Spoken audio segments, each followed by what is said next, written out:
hari ini, yaitu selamat datang para peserta implementasi aksi nyata modul 1.4 program guru penggerak. Di sini kita akan membahas bagaimana penerapan budaya positif di lingkungan sekolah kita. Baiklah, untuk kegiatan yang pertama atau materinya yang pertama akan diisi oleh Ibu Nurjaziati. Kepada Ibu Nurjaziati, persilakan.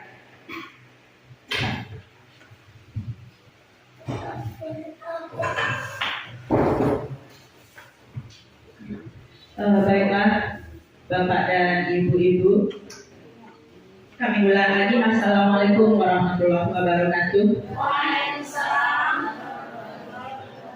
Seperti yang dijelaskan oleh Bu Wiki tadi, bahwa kegiatan kita adalah implementasi aksi nyata dari modul 1.4 tentang penerapan budaya positif di lingkungan sekolah. Nah, sebelum kita membahas budaya positif tersebut, ada beberapa materi yang harus kita pahami dulu, yang harus kita tinjau dulu, baru menjadi budaya positif ini di sekolah kita.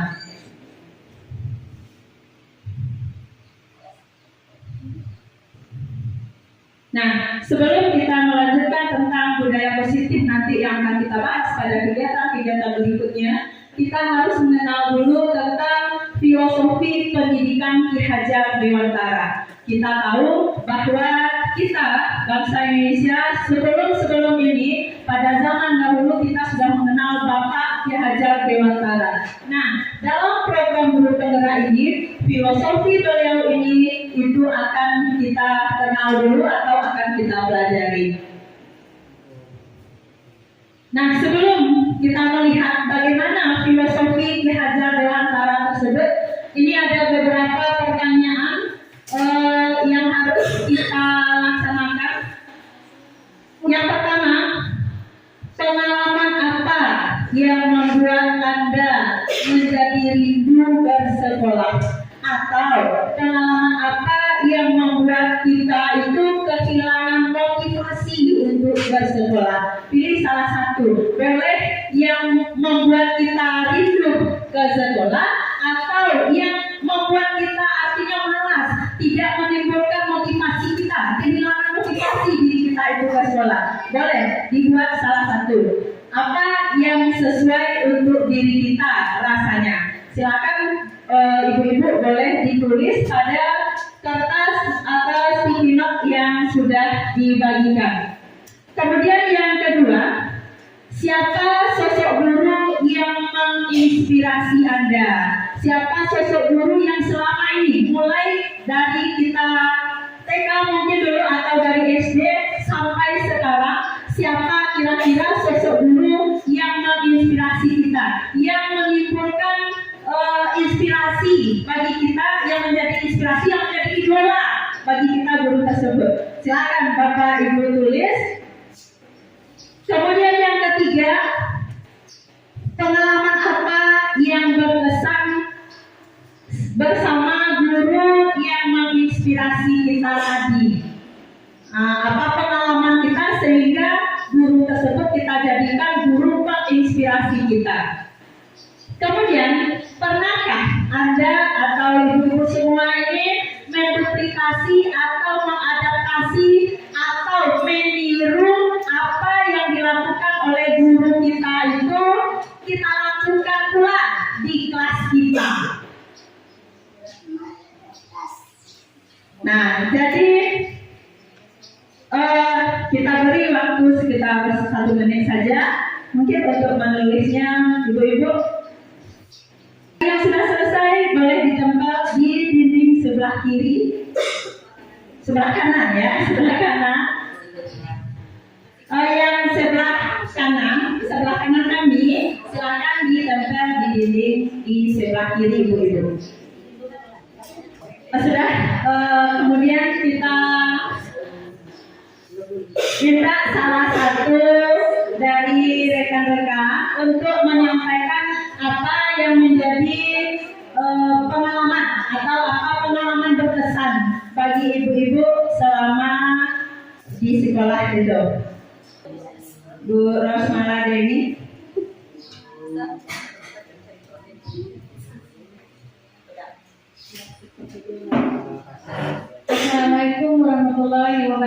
Waalaikumsalam.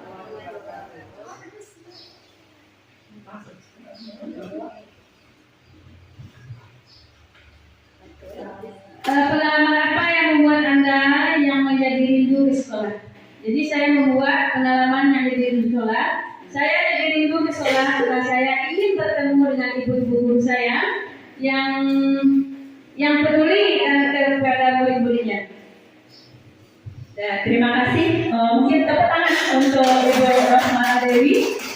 Kemudian dari Ibu Rosmala Dewi tadi yang dirindukannya ke sekolah itu adalah ibu-ibu gurunya yang peduli dengan dirinya. Seperti itu. Kemudian kita kaitkan pengalaman-pengalaman yang kita alami selama kita bersekolah dengan filosofi pendidikan yang dikemukakan oleh Bapak Pendidikan kita, yaitu Ki Hajar Dewantara. Menurut Ki Hajar Dewantara, itu filosofinya yang kita ambil, yang akan kita renungkan. Pendidikan adalah memberi tuntunan terhadap segala kekuatan kodrat yang dimiliki anak agar ia mampu mencapai keselamatan dan kebahagiaan yang setinggi-tingginya, baik sebagai seorang manusia maupun sebagai anggota masyarakat. Nah, ini filosofi pendidikan Ki Hajar Dewantara itu, bahwa pendidikan itu sebenarnya adalah memberikan tuntunan kepada anak didik kita. Kemudian kerangka pemikiran Ki Hajar Dewantara sesuai dengan filosofinya tadi. Yang pertama, pendidikan itu suatu tuntunan di dalam hidup tumbuhnya anak-anak. Artinya bahwa hidup tumbuhnya anak itu terletak di luar kecakapan atau kehendak kita kaum pendidik. Jadi sebenarnya tugas kita sebagai pendidik di sekolah itu hanya menuntunnya. Kita tidak boleh merubah dari yang hitam sebenar-benar hitam menjadi putih anak itu, tidak. Sesuai dengan keinginan kita tidak bisa merubah anak itu sebenarnya. Jadi menurut Ki Hajar Dewantara, pendidikan itu atau kita sebagai pendidik, tugas kita hanya menuntun anak-anak kita itu atau membimbingnya ke jalan yang lebih baik atau ke arah yang positif. Kemudian yang kedua, pendidik hanya dapat menuntun tumbuh atau hidupnya kekuatan kodrat yang ada pada anak-anak agar dapat memperbaiki lakunya, bukan dasarnya. Hidup dan tumbuhnya kekuatan kodrat anak. Jadi seperti yang kami sampaikan tadi, bahwa kita sebagai pendidik itu kita bisa menuntun perilaku anak tersebut. Dasarnya itu tidak bisa kita ubah. Kemudian guru diibaratkan petani atau tukang kebun, dan murid adalah biji tumbuhan tersebut. Jadi kalau tumbuhnya biji itu dalam proses menuntun kita sebagai pendidik, anak diberi kebebasan, namun pendidik sebagai pamong dalam memberi tuntunan dan arahan. Sama dengan sebagai seorang petani, ibaratkan kita sebagai seorang petani, bahwa murid itu adalah biji yang akan kita tanam tadi, yang akan tumbuh itu. Nah, sebagai pendidik atau sebagai seorang petani, tugasnya hanya nanti merawat bagaimana tumbuh biji yang kita tanam tadi itu bisa maksimal atau sebaik-baiknya, bisa tumbuh di arah yang lebih baik, agar tanaman yang kita tanam itu tidak rusak, ya. Jadi itu yang harus kita lakukan. Kemudian pendidikan anak sejatinya menuntut anak mencapai kekuatan kodratnya sesuai dengan kodrat alam dan kodrat zaman. Artinya, cara belajar dan interaksi murid abad ke-21 tentu sangat berbeda dengan para murid di pertengahan dan akhir abad ke-20. Artinya, pada masa-masa sekarang ini, kita sudah berada atau berhadapan dengan murid-murid pada abad ke-21 tersebut. Jadi, tentu saja mungkin waktu kita mengikuti pendidikan guru, yang kita hadapi waktu itu sesuai pula dengan perkembangan anak-anak di abad ke-20. Namun sekarang yang kita hadapi itu anak-anak di abad ke-21. Pada abad ke-21 ini sama-sama kita lihat zaman semakin canggih. Jadi kita sebagai pendidik tentu harus menyesuaikan cara belajar anak tidak sama lagi dengan cara belajar anak di masa dulunya atau tempo dulu. Kalau sekarang orang sudah menggunakan gadget atau HP dan teknologi atau digital, kita harus mengikutinya. Mau tidak mau, kita harus mengikuti perkembangan zaman tersebut. Ini maksudnya. Kemudian, apa yang harus berubah? Yang harus berubah itu adalah budi pekerti. Budi pekerti atau watak ataupun karakter merupakan perpaduan antara gerak pikiran, perasaan dan kehendak atau kemauan sehingga menimbulkan tenaga. Budi pekerti juga dapat diartikan sebagai perpaduan antara cipta, karsa sehingga menciptakan karya. Kemudian bagaimana agar berubah? Bisa dengan budaya positif tersebut. Nah, untuk mencapai ke budaya positif itulah banyak hal-hal yang harus kita lakukan supaya menjadi kebiasaan. Budaya itu kan kebiasaan, supaya menjadi kebiasaan di sebuah sekolah atau sekolah kita ini nantinya. Masih kita lanjut kerangka pemikiran Ki Hajar Dewantara yang berikutnya. Filsafat Ki Hajar Dewantara intinya adalah perubahan. Seperti halnya tata surya yang selalu bergerak dari waktu ke waktu, begitu juga dengan pendidikan. Seperti yang kami sampaikan tadi, bahwa pendidikan itu selalu bergerak, selalu berubah dari zaman ke zaman.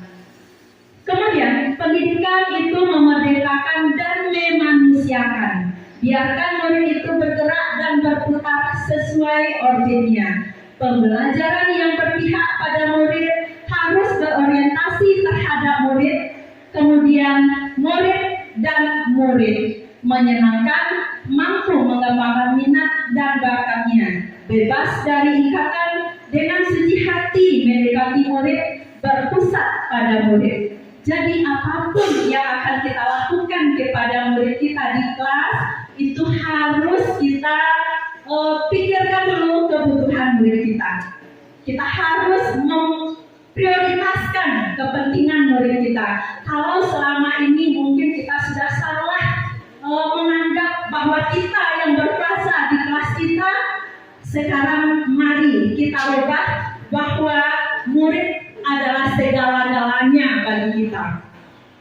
Kemudian trilogi pendidikan. Ingarso Sungkolodo, Imadio Manungkaso, Tuturi Handayani. Ini sudah sangat kita kenal. Kemudian lakukan apa yang terbaik buat murid-murid kita. Nah, itu tadi kerangka pemikiran, filosofi pendidikan Ki Hajar Dewantara yang harus kita terapkan dan harus kita ubah lagi mindset kita, pola pikiran kita tentang pendidikan anak kita. Kemudian tahap tumbuh kembang anak, wiraga wirama yang menurut Ki Hajar Dewantara. Menurut Ki Hajar Dewantara, dia membagi periode usia anak ke dalam 3 tingkatan jiwa tiap 8 tahun atau 1 minggu. Yang pertama, wiraga. Ini usia anak 0 sampai 8 tahun. Mungkin terlihat di sini anak kita kelas 1 dan kelas 2. Dalam periode ini, jasmani atau raga dan indera anak tumbuh besar sekali. Dengan demikian, mereka harus banyak bergerak, artinya melatih otot kasar atau otot besarnya, melatih otot halus, mengeksplorasi indera mereka, kemudian mengenali simbol-simbol. Jadi antara umur 0 sampai 8 tahun, di hampir usia 8 tahun itu sudah termasuk anak kita usia kelas 1 dan kelas 2. Kemudian yang kedua, itu wiraga wirama. ini periode usia 9 sampai 16 tahun. Jadi semua anak-anak kita dari kelas 3 sampai kelas 6 itu termasuk ke usia atau tahap kedua ini. Pada periode usia ini, anak mulai berkembang pikirannya. Guru atau kita pada periode ini menuntun anak untuk melakukan, membiasakan, menginsafi hingga akhirnya menyadari mengapa mereka melakukan kebiasaan baik yang mereka lakukan di sekolah. Bukan hanya sekedar menuruti atau mengikuti suatu aturan ataupun perintah dari gurunya saja.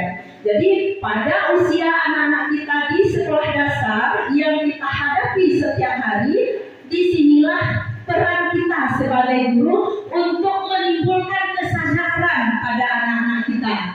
Bagaimana mereka itu melakukan pembiasaan-pembiasaan baik atau positif tersebut itu keluar dari hatinya masing-masing atau kesadaran mereka masing-masing.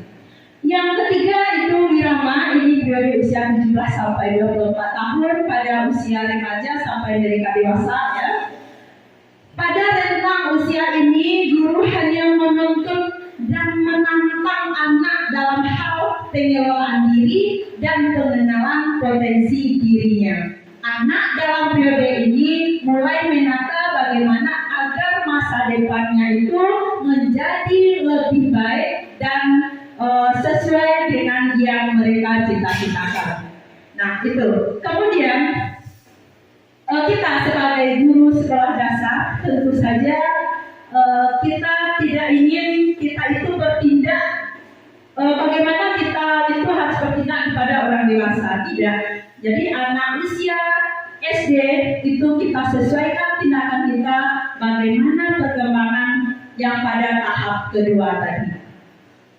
Kemudian untuk menuju ke budaya positif itu perlu adanya yang namanya disiplin positif. Mungkin selama ini kita sudah mengenal atau mendengar kata disiplin, ya. Nah, sebelum kita melihat apa itu disiplin positif, ini ada mungkin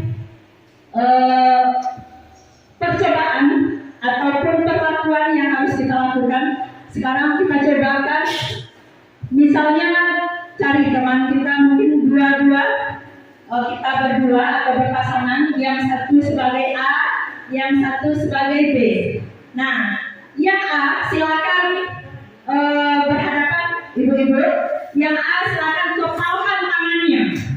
Kepalkan tangannya, yang A silakan kepal tangannya, seolah-olah di dalam kepalan tangan ibu-ibu itu ada suatu barang yang sangat berharga yang ibu simpan, yang ibu jaga. Kemudian ibu yang bertugas sebagai B silakan rayu ibu yang A tadi supaya mau membuka tangannya ini. Yang A selalu pertahankan, ya, pertahankan untuk menjaga sebuah benda pusaka yang sangat berharga itu jangan mau diberikan kepada yang B. Boleh pakai rayuan, pakai paksaan atau pakai intimidasi, terserah. Bagaimana supaya yang ibu yang satu mau membuka tangannya, kepala tangannya itu. Rayu, silakan.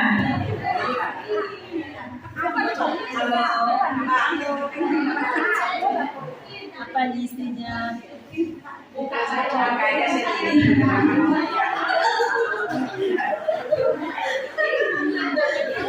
Boleh dengan rayuan mautnya, dengan kekuasaannya, dengan dengan carahan dipesan. Bagaimana supaya ibu ini mau membukanya? Rayuan vokal juga boleh.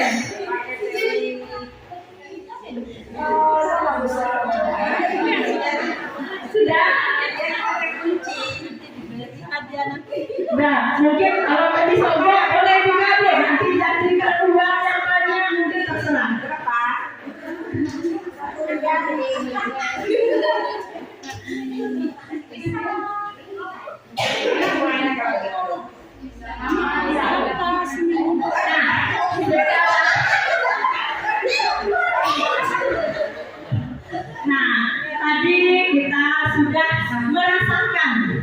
merasakan. Yang pertama sebagai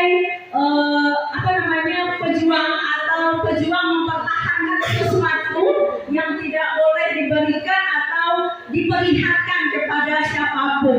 Yang kedua perannya sebagai perayu atau mempengaruhi yang kerjanya mungkin ingin mengambil sesuatu yang disembunyikan oleh temannya. Nah, kira-kira apakah Anda atau B? Seolah-olah itu sudah kita laksanakan tadi. Apakah Anda atau A ataukah B yang membuka kepalan tangan Anda? Maksudnya gini, apakah kita sendiri yang membuka kepalan tangan kita ataukah B yang merayu kita yang membuka kepalan tangan kita itu? Itu maksudnya. Siapa tadi? Kita sendiri yang Kalau bursa mungkin kita sendiri yang membuka kepala tangan, baru bisa kepala tangan kita itu terbuka, bukan karena pengaruh si B ya. Kemudian mengapa? Jadi butuh pakai pipi. Ya, ini Bu Rosmala Dewi dan Ibu Rezi tadi dibujuk pakai uang. Nah, apakah Ibu Rosmala Dewi mau membuka tangannya? Tidak mau. Dia tetap pada pendiriannya. Walaupun dibujuk dengan uang, kita kesadaran kita mau membuka, mau menutup tangan kita itu karena kesadaran kita sendiri.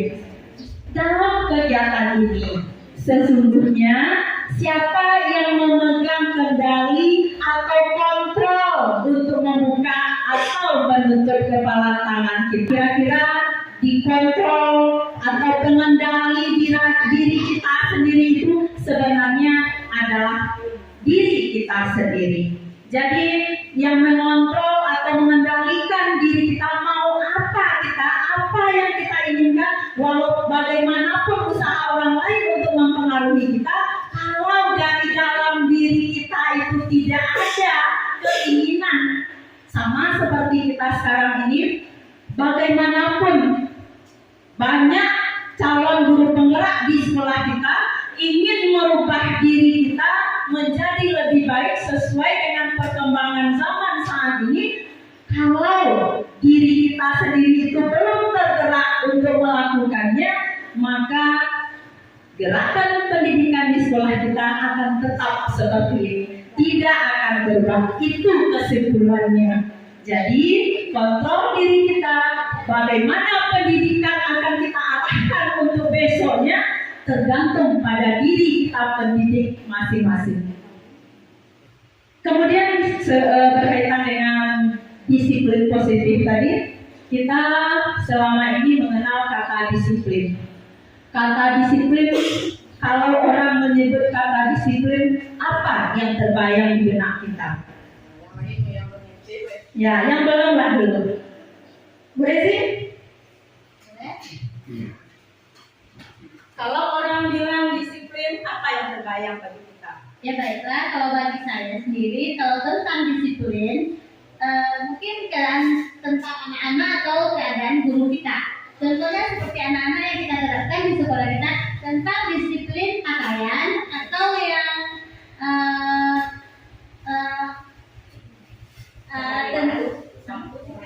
tentang kedisiplinan waktu datang ke sekolah.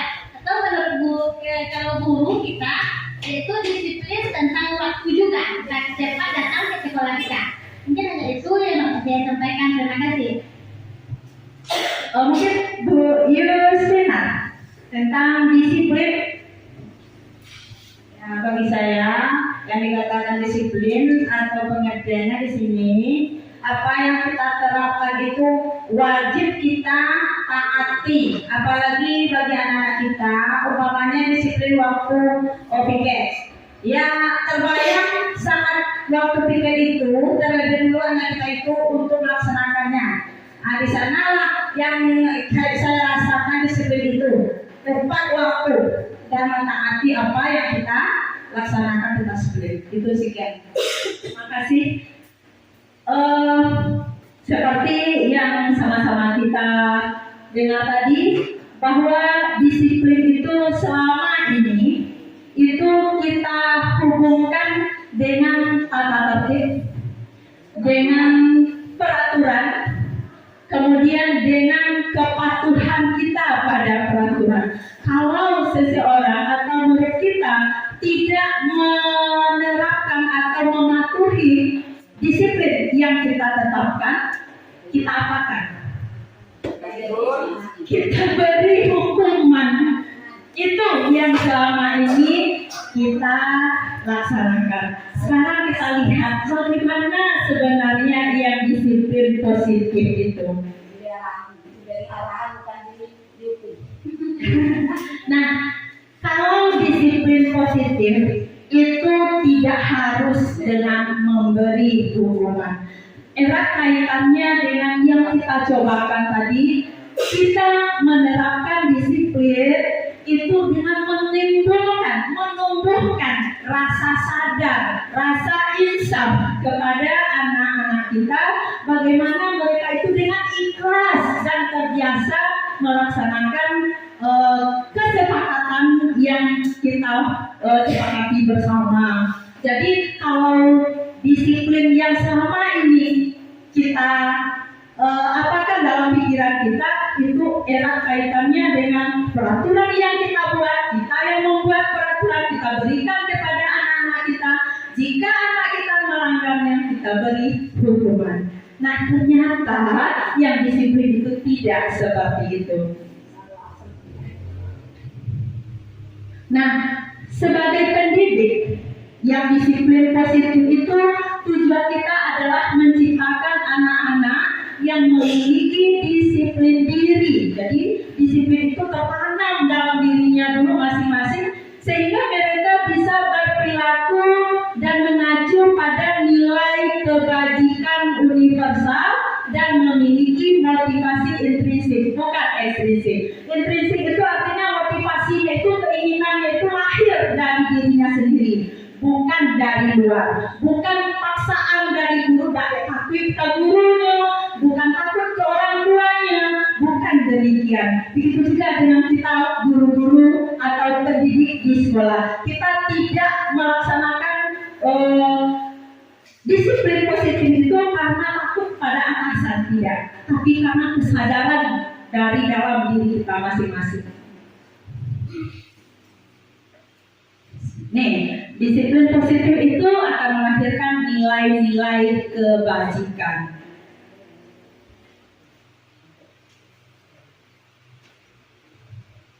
Nilai-nilai kebajikan itu ini tergambar dan tercermin dalam profil pelajar Pancasila yang sekarang ini sedang marak-maraknya dilaksanakan gitu. Kita wujudkan, bagaimana kita mewujudkan profil pelajar Pancasila di lingkungan sekolah kita. Apa saja profil pelajar Pancasila itu? Yang pertama, beriman, bertakwa kepada Tuhan Yang Maha Esa dan berakhlak mulia. Yang kedua, mandiri. Ketiga, bergotong royong. Yang keempat, berkebinekaan global. Dan yang kelima, bernalar kritis. Terakhir adalah kreatif. Ini yang kita usahakan diwujudkan pada diri anak-anak kita. Sekarang kita akan menyanyikan lagu lagu Dimensi Profil Pelajar Pancasila.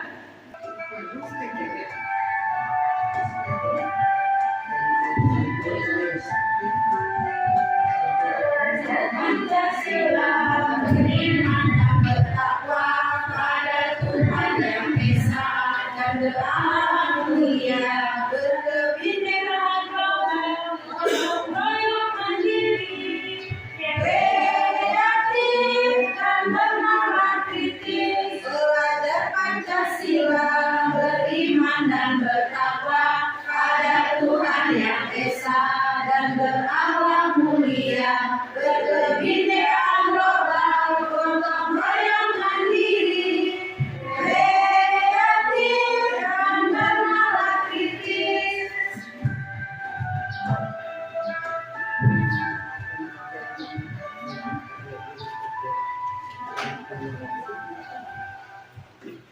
itulah tadi mungkin lagu yang profil pelajar Pancasila ini bisa kita ajarkan juga kepada anak-anak kita apa-apa saja nilai-nilai atau profil pelajar Pancasila itu yang didengung-dengungkan saat ini. Jangan sampai pula kita sebagai pendidik zaman era digital saat ini tidak mengenal yang namanya profil pelajar Pancasila.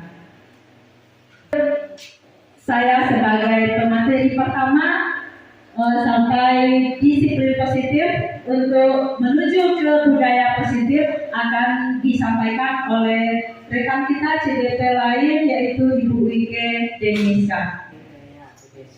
Di sini saya akan membahas tentang teori motivasi, hukuman, dan penghargaan serta restitusi. Di sini saya juga akan memberikan pertanyaan tematik kepada Bapak Ibu.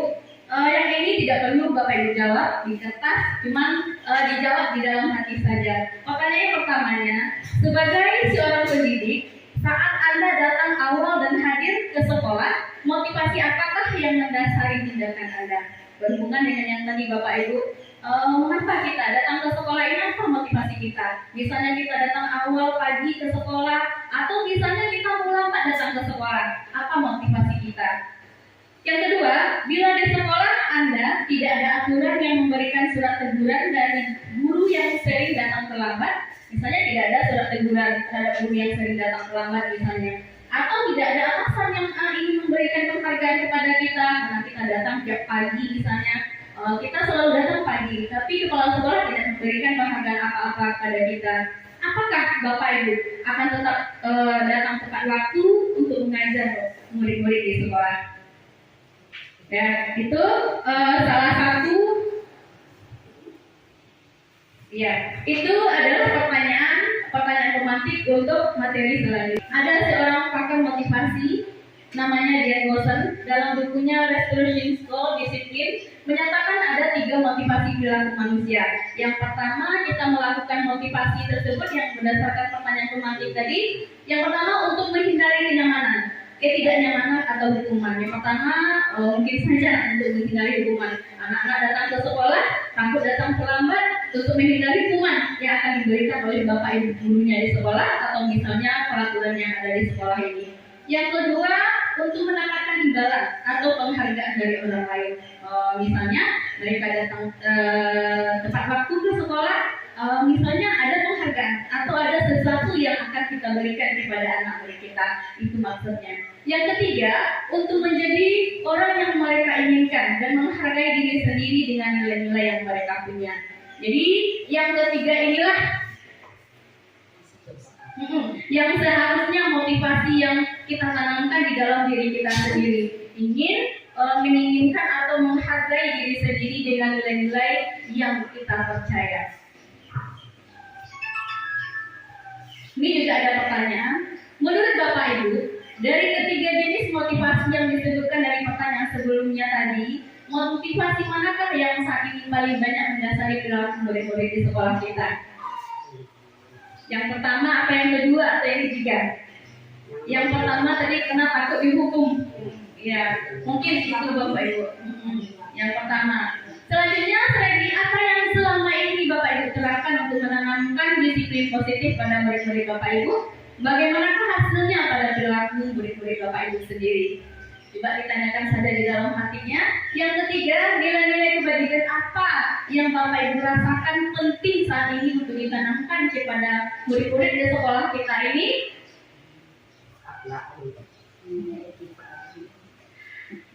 Jadi tujuan dari disiplin positif itu adalah menanamkan motivasi yang ketiga. Yang ketiga tadi ya Bapak Ibu, kan ada 3 tadi yang terakhir, yaitu untuk menjadi orang yang mereka inginkan dan menghargai diri sendiri dengan nilai-nilai yang mereka percaya. Ketika murid-murid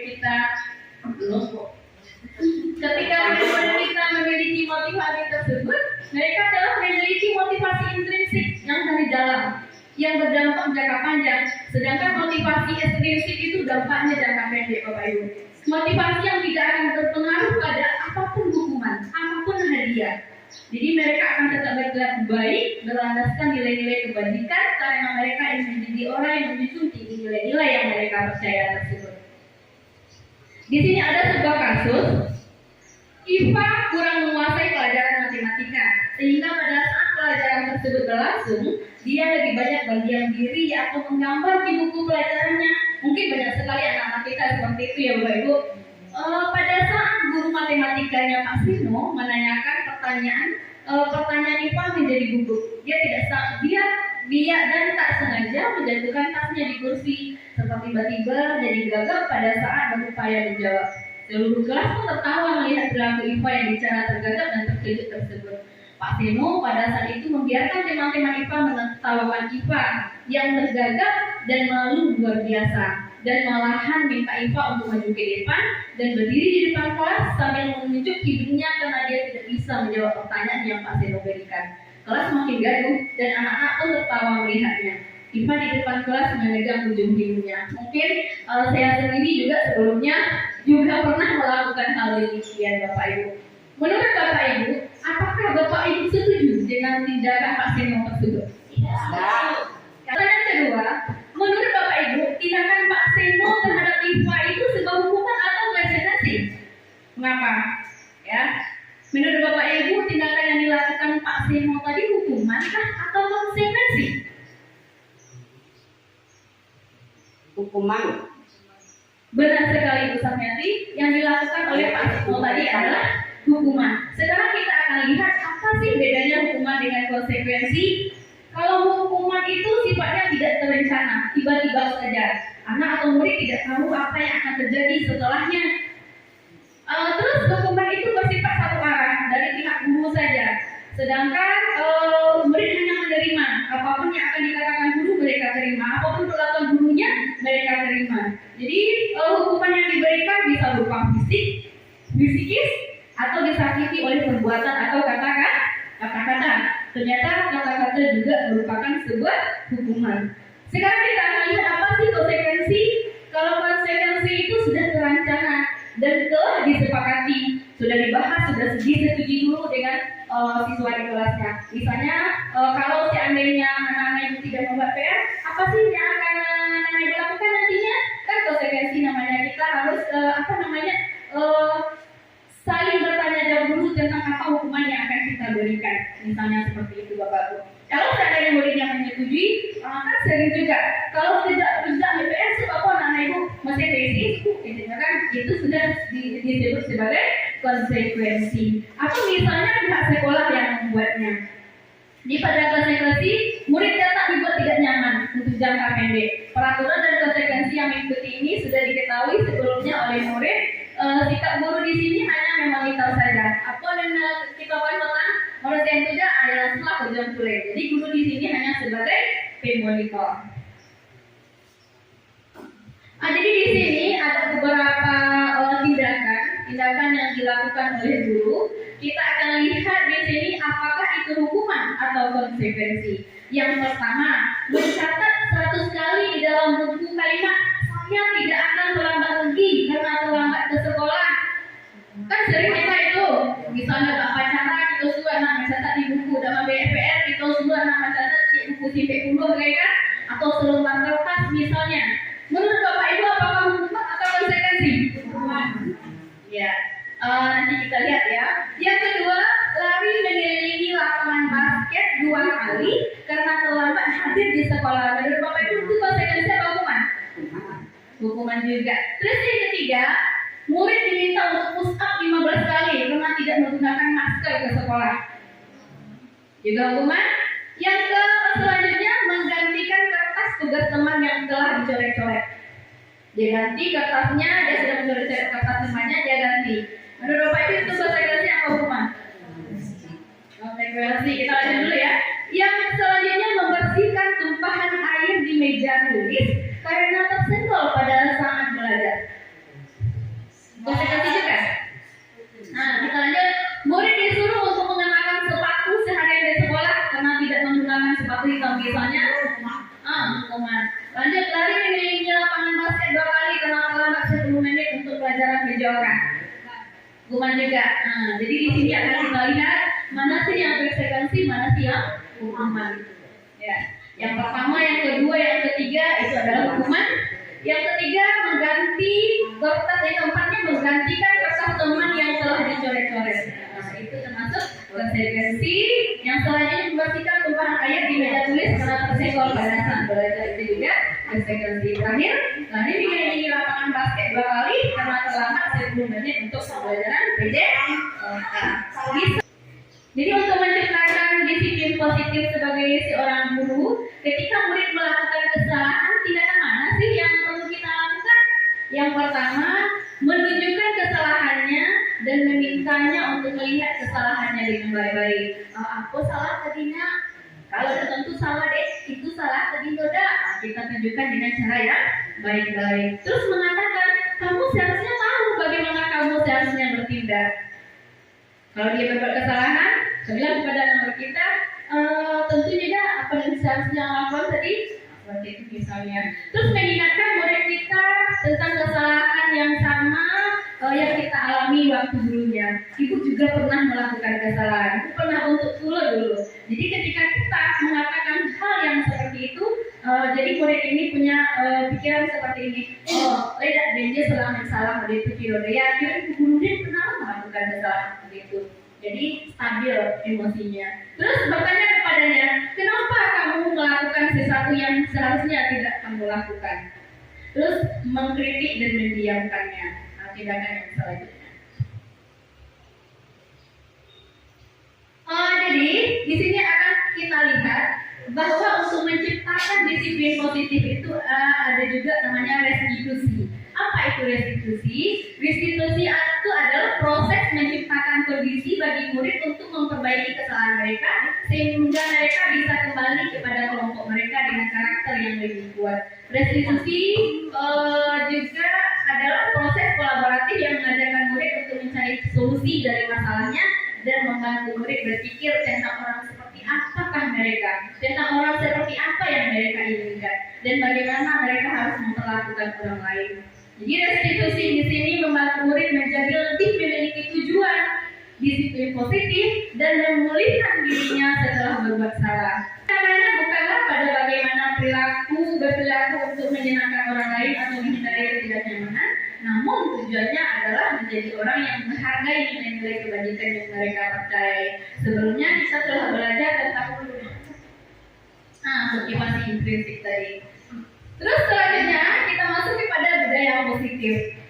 Jadi untuk menerapkan disiplin positif tadi perlu adanya budaya positif. Apa itu budaya positif?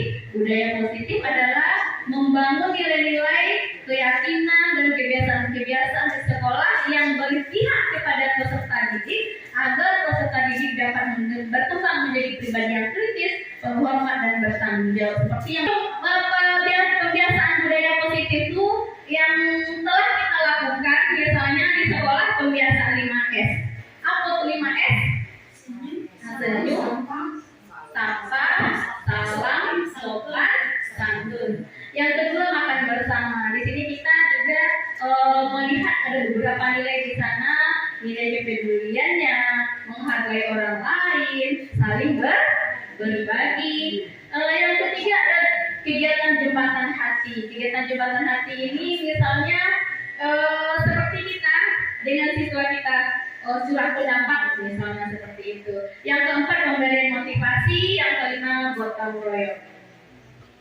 Penerapan budaya positif tidak terlepas dari hal-hal yang dibawah ini Bapak Ibu. Ada namanya keyakinan kelas, ada kebutuhan dasar manusia, ada 5 posisi kontrol, ada segitiga restitusi. Kita akan bahas dulu tentang keyakinan kelas. Ya, mengapa sih keyakinan kelas? Mengapa tidak peraturan kelas saja? Kalau peraturan kan pasti akan dilakukan di murid kita. Kenapa harus keyakinan? Apa sih keyakinan? Mengapa kita memiliki peraturan tentang penggunaan helm pada saat mengendarai kendaraan bermotor? Kenapa kita pakai helm? Kenapa harus ada aturannya? Untuk apa kira-kira Bapak Ibu? Iya, untuk menjaga keselamatan. Terus selanjutnya, mengapa kita memiliki peraturan tentang menggunakan masker dan mencuci tangan setiap saat, misalnya yang COVID kemarin, untuk menjaga apa kira-kira? untuk menjaga kesehatan. Benar sekali Bapak Ibu. Nilai-nilai keselamatan atau kesehatan itulah yang disebut dengan keyakinan. Jadi di sini kita akan coba melihat, kan Bapak Ibu sudah tahu tadi bahwa keyakinan itu lebih penting daripada peraturan. Jadi di sini kita akan coba melihat langkah-langkah untuk membuat keyakinan kelas itu seperti apa. Mengapa harus ada keyakinan kelas Bapak Ibu? Keyakinan kelas ini dimanfaatkan nantinya ketika ada masalah, ketika ada terjadi permasalahan di dalam kelas kita akan bertumpu kepada keyakinan kelas tersebut. Apakah bisa sih anak-anak kelas bawah membuat keyakinan kelas, sedangkan langkah-langkah membuatnya panjang dong, banyak dong. Yang pertama, keyakinan kelas itu bersifat abstrak daripada peraturan yang lebih rinci dan konkret. Keyakinan kelas itu berupa pertanyaan-pertanyaan universal, terus pertanyaan keyakinan kelas senantiasa dibuat dalam bentuk positif. Tidak boleh datang terlambat. Menurut Bapak Ibu itu pertanyaan yang positif atau perkataan yang positif apa negatif? Kalau ada kata tidaknya, itu ya negatif. Jadi kalau membuat keyakinan kelas itu tidak dibuat dengan pernyataan yang positif. Keyakinan kelas yang maknanya tidak terlalu banyak sehingga mudah untuk diingat dan dipahami oleh warga kelas. Terus keyakinan kelas itu sebaiknya sesuatu yang dapat diterapkan di lingkungan tersebut.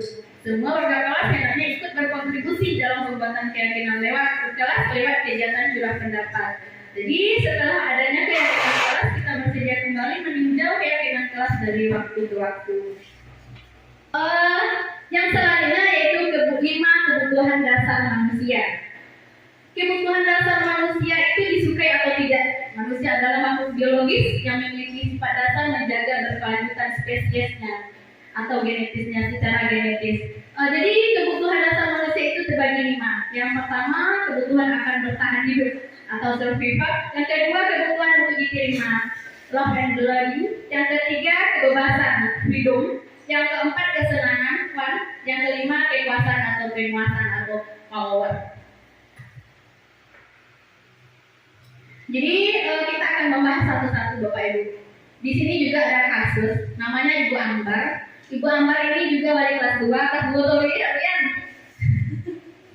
Kebetulan di sana ternyata kelas 2 ya. Ibu Ambar ini wali kelas 2A di SD Pelita Hati. Sedang bingung menghadapi ulah salah satu murid di kelasnya namanya Doni. Beberapa anak di kelas 2A itu telah datang padanya dan mengeluhkan Doni sering meminta bekal makan siang mereka dengan paksa. Jika Anda menghadapi situasi seperti Ibu Ambar, apa yang akan Anda lakukan? Doni sering mengambil makanan temannya. Apa kira-kira yang Bapak Ibu lakukan? Jadi ternyata Doni tadi membutuhkan kebutuhan dasar dari manusia tersebut. Seperti yang kita tahu bahwa kebutuhan dasar manusia itu yang ada 5 tadi. Yang pertama, kebutuhan untuk bertahan hidup. Jadi di sini apabila kita tanya, misalkan juga sudah menanyakan Doni apa alasannya melakukan hal tersebut. Kalau seandainya jawaban Doni tadi ketika ditanya oleh Bu Akbar karena dia lapar dan orang tuanya tidak membawakannya bekal makan siang, maka kebutuhan dasar yang sedang berusaha dipenuhi ini adalah kebutuhan untuk bertahan hidup.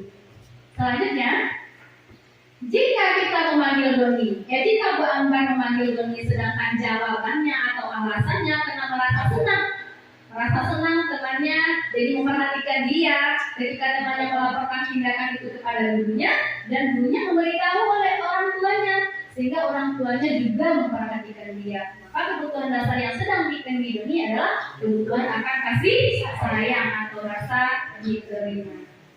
Selanjutnya, apabila jawaban Doni dia ingin merasa hebat karena temannya jadi takut dengan dia dan menuruti keinginannya, maka sebetulnya Doni sedang berusaha memenuhi kebutuhan dasarnya akan kepuasan. Kalau kita tanya misalnya adik kita, mereka keceplosan langsung aja mengatakan demikian Bapak Ibu. Terus kalau seandainya jawaban Doni merasa bosan dengan bekal makanan yang dibawakan oleh ibunya dari rumah karena ibunya selalu membawakan bekal yang sama, oleh karena itu dia ingin mencoba makanan teman-temannya yang beraneka ragam. Doni sedang berusaha memenuhi kebutuhannya akan kebebasan. Nah, kalau seandainya jawaban Doni karena iseng saja katanya. Iseng saja Bu, apa kamu ambil makanan teman kamu dan iseng saja Bu? Dan dia menikmati ekspresi wajah teman-temannya yang kesal karena dia ambil makanannya. Dan menurut dia, ekspresi teman-temannya itu lucu, maka berarti Doni sedang berusaha memenuhi kebutuhannya akan kesenangan. Selanjutnya, Tom. Jadi Bapak Ibu, kita sebagai pendidik banyak hal yang kita temui, banyak ragamnya peserta didik kita, serangainya dari pagi, apa yang melakukan dari pagi di sekolah atau di luar di lingkungan sekolah misalnya. Sebetulnya mereka ingin menyampaikan seperti apa sih kebutuhan hidupnya. Jadi kita sebagai orang guru harus memahami terlebih dahulu kebutuhan apa yang dibutuhkan oleh anak murid kita sendiri. Jangan menghujat jawab misalnya langsung. Mau lagi makanan kawan mah, kurang ajar mai banget. Saya juga pernah melakukan itu Bapak Ibu. Langsung marah. Misalnya diambil pena dari kawan langsung muni. Sampai tadi kena kawan tuh tidak mau pena, seperti itu misalnya. Ternyata dia tidak memiliki pena. Setelah kita telusuri, mereka tidak punya uang untuk membeli pena misalnya. Mereka ingin membeli pena yang seperti pena teman mereka, atau misalnya karena mereka ingin diperhatikan lebih oleh kita. Bermacam karakter peserta didik kita, Bapak Ibu. Mungkin sampai di situ penjelasan dari saya. Saya mohon maaf kalau ada kata-kata saya yang tidak berkenan atau sikap saya yang sok-sok menggurui, sebenarnya tidak seperti itu Bapak Ibu. Saya ingin mengajak Bapak Ibu praktik baik, membagi praktik baik kepada Bapak Ibu semuanya. Mudah-mudahan apa yang saya sampaikan ini bermanfaat untuk kita semuanya. Dan sudah ini dengan wabillahi taufiq wal hidayah. Assalamualaikum warahmatullahi wabarakatuh. Waalaikumsalam. Masuk sesi terakhir Bapak dan Ibu. Ini sesi rawan kalau terakhir, apalagi kita sudah makan kenyang, angin sepoi-sepoi, itu mungkin membuat perut dan mata kita mulai berkontraksi. Nah, tapi mungkin yang akan kami sampaikan ini tidak akan banyak karena oleh kepala sekolah dan juga dari CGP yang sebelumnya sudah menyampaikan panjang lebar bagaimana kita akan memulai menerapkan disiplin positif di sekolah. Yang pertama tadi mungkin dengan melakukan pembiasaan-pembiasaan di sekolah kita. Mana pembiasaan yang benar-benar bisa kita terapkan, itu kita lanjutkan. Seperti tadi budaya 5S. Kalau bisa itu kembali kita ulang-ulang setiap hari kepada anak-anak kita. Bagaimana kita mengajak siswa dan siswi kita untuk terbiasa menyapa guru-gurunya dan juga tamu-tamu yang datang ke sekolah kita, mengajaknya bersalaman. Itu juga sudah merupakan budaya positif. Mungkin sebelumnya kita lihat anak-anak kita, lihat kita datang, dia acuh tak acuh. Mau gurunya datang atau tidak, dia hanya duduk. Tapi sekarang mulai ada sedikit perubahan. Lihat kita datang, dia mulai menyongsong kita. Dari yang duduk, dia sudah mendatangi kita untuk bersalaman.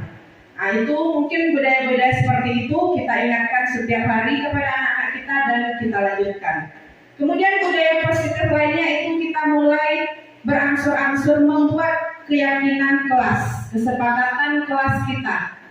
Dari situlah nanti budaya positif itu akan berlanjutnya karena kita sudah duluan membuat kesepakatan pada anak-anak kita. Apa yang harus dilakukan, apa yang tidak boleh dilakukan, itu kita minta dari anak-anak kita. Kita tinggal mengarahkan bagian-bagian atau kata-kata yang kurang tepat. Mungkin itu. Kemudian ada tadi jembatan hati. Mungkin selama ini kita setiap masuk kelas berdoa, silakan berdoa. Sudah berdoa, anak-anak buka buku temanya. Hari ini kita belajar apa? Buka halaman sekian. Baca, sudah baca, kerjakan latihannya. Mungkin seperti itu yang kita lakukan. Sama Bapak dan Ibu, kita kita semua mungkin pernah melakukan kesalahan-kesalahan itu. Dan syukurnya mengikuti program guru penggerak ini ternyata banyak sekali nilai-nilai positif yang mematahkan perilaku-perilaku kesalahan yang telah kita lakukan dulu. Makanya kami bertiga berkeinginan sekali membaginya dengan Bapak dan Ibu agar Bapak dan Ibu juga bisa dapat aura positifnya gitu. Jadi bukan hanya kami saja. Kenapa? Karena kami yang bertiga itu tidak akan maju sekolah kita. Kita akan maju karena semua guru-gurunya dari kelas 1 sampai kelas 6 ikut melakukan perubahan. Sebelum kita masuk, mungkin kita ice breaking sedikit Bapak dan Ibu supaya agak fokus di sesi terakhir. Silakan Wike. 1, 2, 3. Buka tutup, bertepuk tangan. Buka tutup, Terulang-ulang, gulung digulung-gulung, lalu tersenyum, senyum, digulung-gulung, lalu tertawa. Ha-ha, tertawa lagi, ha-ha. tertawa pelan, tertawa keras. Oke, terima kasih. Baik Bapak dan Ibu, kita masuk ke posisi kontrol. Kita lihat dulu masuk video. Posisi kontrol kita selama ini di mana? Nah, Bapak dan Ibu, kita lanjut saja. Tadi di video itu sebetulnya ada 5 contoh posisi kontrol guru. Ada 5 posisi di situ. Yang pertama, guru sebagai penghukum, guru pembuat rasa bersalah, guru sebagai teman, guru sebagai pemantau, dan guru sebagai manajer. Nah, kita lihat contohnya. Ini ada kasus di mana guru itu, sebagai seorang penghukum. Ini contohnya seorang penghukum, dia menggunakan hukuman fisik, baik itu fisik maupun verbal melalui kata-kata. Orang-orang yang menjalankan posisi penghukum ini senantiasa mengatakan bahwa sekolah itu memerlukan sistem atau alat yang lebih menekankan murid-murid lebih dalam lagi. Guru-guru yang menerapkan posisi penghukum, dia akan berkata, patuhi aturan saya atau awas. Jadi jika kita sering menggunakan kata awas kalau tidak salah saya, awas kalau tidak dikojol. Nah, awasnya majalah-majalahnya lain. Kalau kita masih menggunakan kata awas, Bapak dan Ibu, kita berarti berada di posisi penghukum. Kamu selalu saja salah. Angka-angka yang berbeda salah dalam lokalku, yang lain tidak. Yang lain ono-ono. Kalau anak sekolah aman. Ya benar. Kita masih sering menggunakan kata-kata seperti itu kepada anak didik kita. Ada yang terakhir, yang tiap hari selalu terakhir selesai menyelesaikan tugas. Selalu, pasti kamu yang terakhir menyelesaikan tugas. Jangan balik, awas kalau tidak sudah. Guru senantiasa percaya bahwa hanya ada satu cara agar pembelajaran itu berhasil, yaitu cara dia sendiri. Yang kedua, yang selanjutnya, penghukum itu suaranya tinggi. Awas ya, anak mulai takut. Nada suaranya tinggi, bahasa tubuhnya mata melotot, jari menunjuk menghardik. Terlambat lagi, selalu datang terlambat. Sekarang tanyakan kepada diri Anda, bagaimana kira-kira perasaan murid bila guru berbicara seperti itu pada saat muridnya datang terlambat? Hasilnya apa? Kemungkinan murid itu akan marah dan mendendam. Itu sudah pasti Bapak dan Ibu. Atau bersifat agresif. Awak tori ibu masalah, pasti dia akan bersifat agresif. Bila jadi sesudah kembali duduk, murid tersebut akan mencoret-coret bukunya atau meja tulisnya karena saking kesalnya dia tidak bisa melawan takut karena guru sudah awas. Lebih buruknya lagi, sepulang sekolah, jika guru kendaraan tersebut dengan paku. Ini murid-murid yang nekat kadang-kadang. Yang kedua itu ada guru yang dalam posisi pembuat rasa bersalah. Pada posisi ini guru dia bersuaranya lembut. Dia akan menggunakan keheningan atau membuat orang lain merasa tidak nyaman, bersalah atau rendah diri. Kata-kata yang keluar dengan lembut itu contohnya, ibu yo kecewa. Suaranya lunak, lembut. Berapa kali sih ibu harus kasih tahu? Gimana coba kalau orang tua kamu tahu kamu seperti ini setiap hari di sekolah? Posisi di sini murid itu akan punya penilaian diri yang buruk terhadap dirinya. Murid itu merasa tidak berharga dan telah mengecewakan orang-orang yang disayanginya. Nah, sedangkan guru yang membuat rasa bersalah, dia itu nada suaranya memelas, halus, sedih, dena.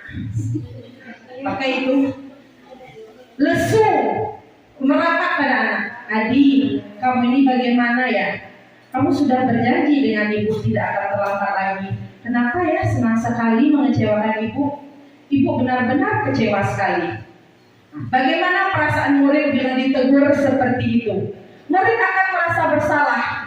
Bersalah telah mengecewakan ibu bapak gurunya. Murid akan menjadi orang yang gagal dan tidak sanggup membahagiakan orang lain karena dia terus merasa salah. Kadang-kadang sikap seperti ini lebih berbahaya dari sikap penghukum. Karena emosi yang akan tertanam rapat di dalam murid adalah menahan perasaannya.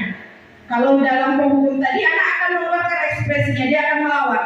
Tapi kalau gurunya sudah berkata lemah lembut, tapi tetap intinya menyalahkan dia akan menahan perasaannya. Tidak seperti murid dengan guru penghukum, murid di sini akan tertekan. Tiba-tiba dia bisa meletus amarahnya, bisa menyakiti diri sendiri atau orang lain juga. Nah, itu baru dua.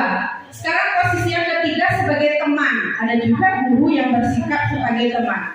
Mungkin di sekolah-sekolah menengah atas, SMP, SMA, banyak guru yang bersikap seperti teman, berada dalam posisi teman. Nah, pada posisi ini guru tidak akan menyakiti murid. Namun, dia akan tetap berupaya mengontrol muridnya melalui persuasi. Posisi teman pada guru bisa negatif atau positif. Positif di sini adanya hubungan baik yang terjalin antara guru dan murid. Nah, sedangkan guru di posisi teman ini menggunakan hubungan baik itu dengan humor untuk mempengaruhi seseorang. Dia akan berkata, ayolah, bantu bapak. Ayo, ingat tidak bantuan yang bapak berikan selama ini? Mungkin kita sekali memberikan pensil, mungkin lagi itu pensil yang sekali itu kita berikan. Atau dia melakukan kesalahan, ya sudah, tidak apa-apa. Nanti biar bapak saja atau ibu saja yang menyelesaikannya.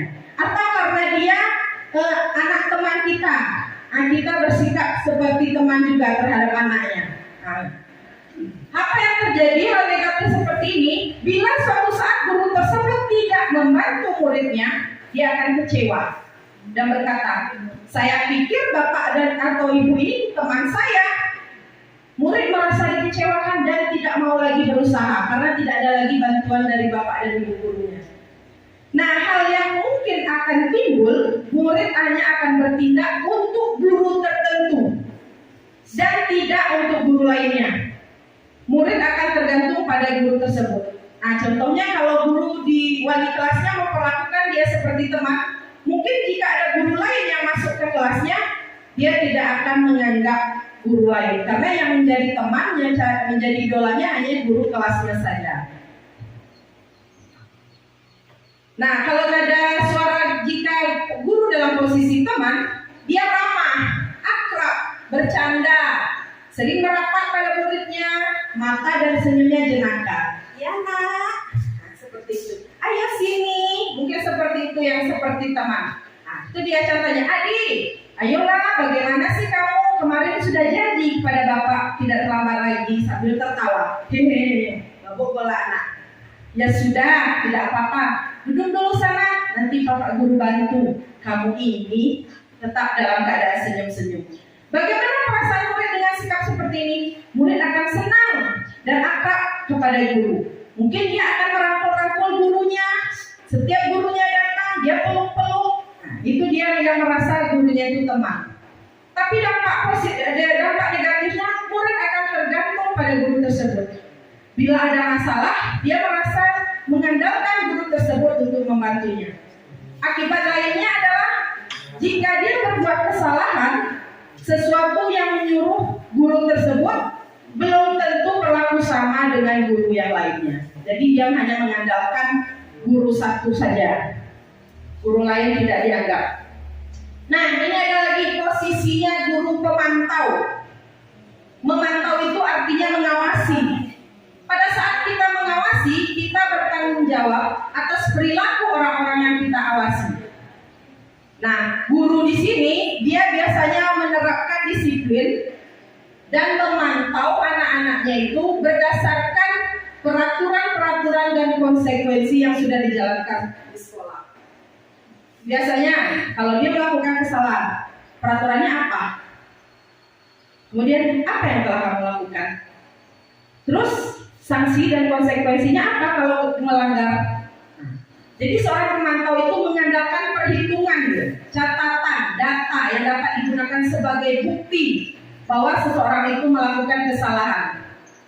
Posisi pemantau ini berawal dari teori stimulus respon yang menunjukkan tanggung jawab guru dalam mengontrol muridnya. Nada suara guru pemantau itu datar, bahasa tubuhnya formal. Kamu tahu sekarang jam berapa? Kenapa terlambat? Tidak bisa bangun pagi? Nah, mungkin seperti itu kira-kira tipe guru yang pemantau. Bagaimana perasaan murid diperlakukan seperti ini? Murid memahami konsekuensi yang harus dijalankan karena telah melanggar satu peraturan. Guru tidak menunjukkan emosi yang berlebihan, tidak marah, dan tidak juga menunjukkan kekesalannya. Tapi murid dibuat tidak nyaman. Karena apa? Karena harus tinggal kelas pada waktu istirahat dan mengerjakan tugas. Contohnya misalnya murid terlambat. Karena dia tipe guru pemantau, sekarang konsekuensinya apa kemarin? Bersihkan WC Pak. Guru teman-teman yang sudah belajar, dia harus terlambat sekitar 15 menit membersihkan WC. Nah, murid merasa tidak nyaman diperlakukan seperti itu.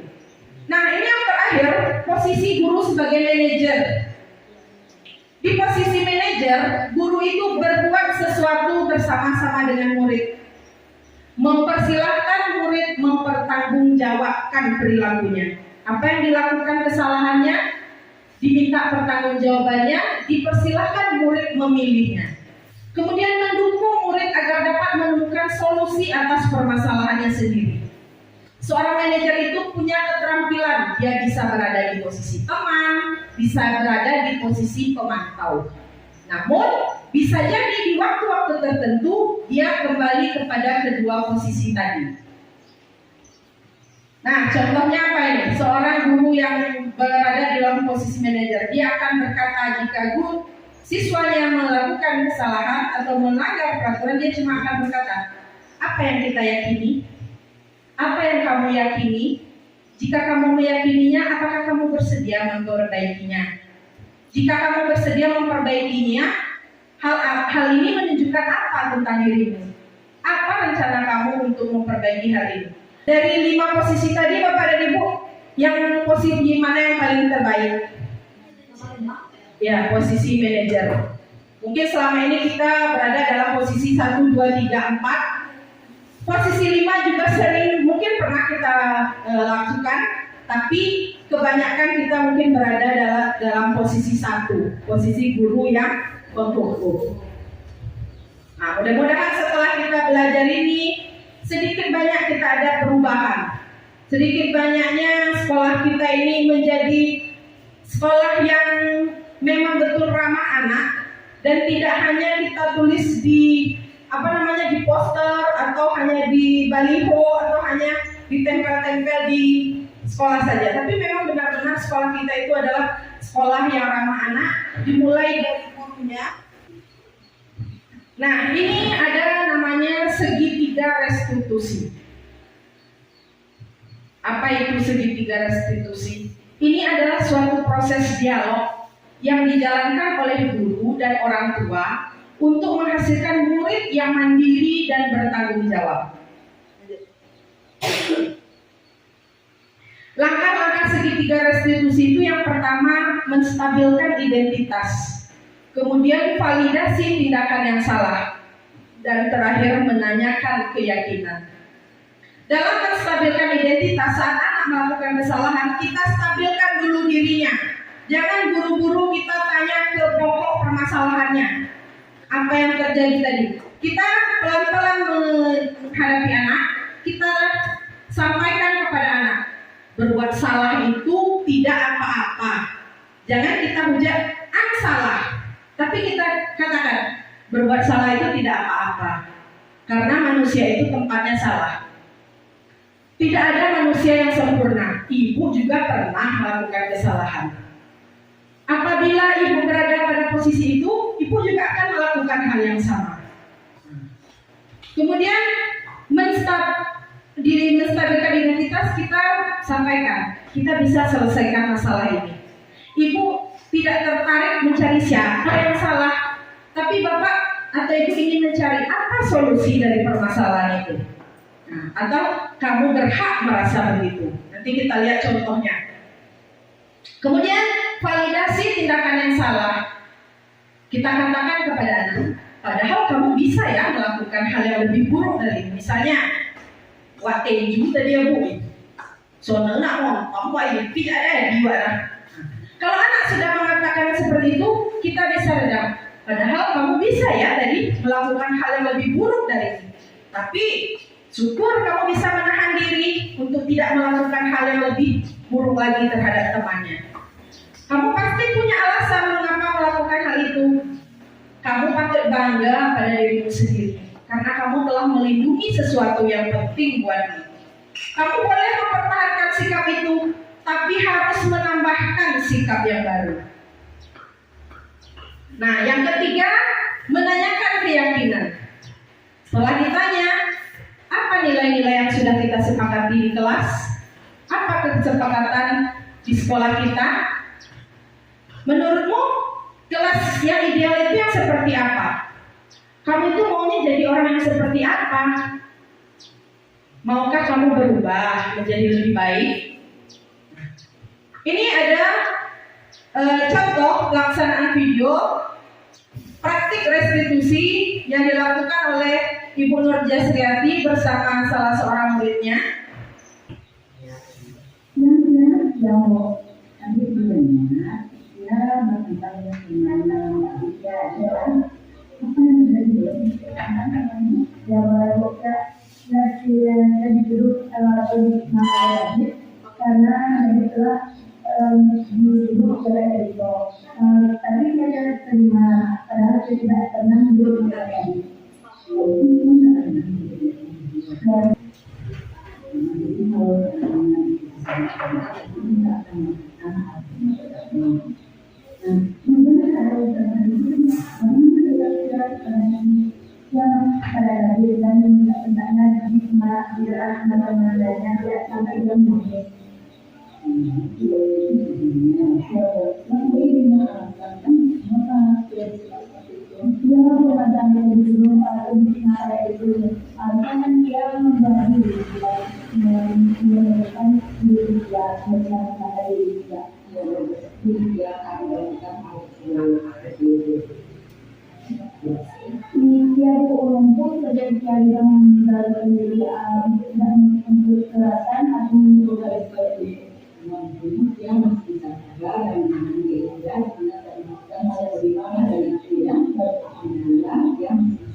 menghargai teman.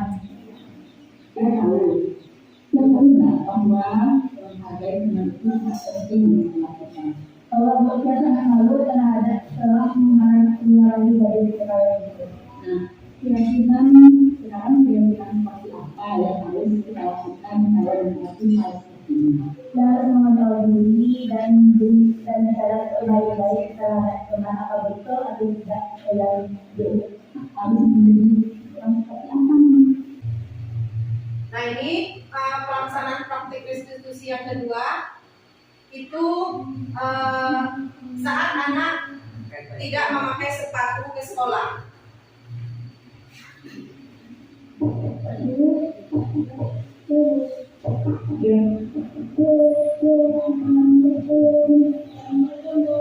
Salam, silakan masuk.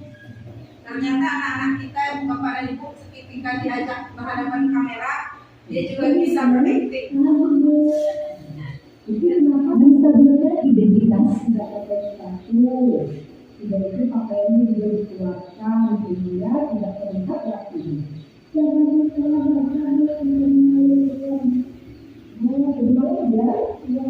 Sepatunya diletakkan di mana? Tidak. Begitu. Jadi tidak menyimpan sepatu ke dalam tetapi keluar sholat. Terus Sepatunya? saya basah. Oh baiklah, ternyata hari ini Luffy hanya pakai sendal jepit, kemudian bajunya dikeluarkan. Kenapa dikeluarkan bajunya? Mengeluarkan baju karena rasanya berat sekali lalu dimasukkan ke dalam celana. Validasi tindakan yang salah. Pagi ya, ternyata Luffy sudah merasa kegerahan. Ya, Ya, Ibu juga pernah mengalami hal seperti Luffy. Ibu juga pernah lupa menyetrika baju. Kemudian besoknya Ibu kalau memakai baju yang berbeda dari ibu lainnya. ya Bu, maaf saya tahu itu salah. Baiklah, tidak apa-apa. Sekarang kita tinggalkan dulu masalah itu. Menanyakan keyakinan. Bagaimana kita menyelesaikan masalah ini? Kira-kira dengan memakai sendal, kemudian berpakaian tidak rapi, ada peraturan sekolah dan keyakinan kelas kita tidak? Ya Bu, saya tahu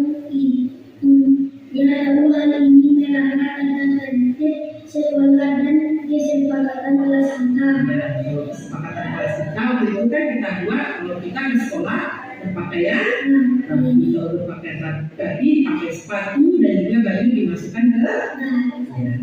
Jadi sekarang ibu bertanya kepada Luffy, keyakinan kelas mana yang dilanggar hari ini? Saya tidak Tidak menjadi apa? Saya tidak menjadi orang yang bertanggung jawab. Terus? Saya menghormati peraturan sekolah. Ya. Saya lupa menyimpan sepatu dan akhirnya saya memakai sendal jepit hari ini.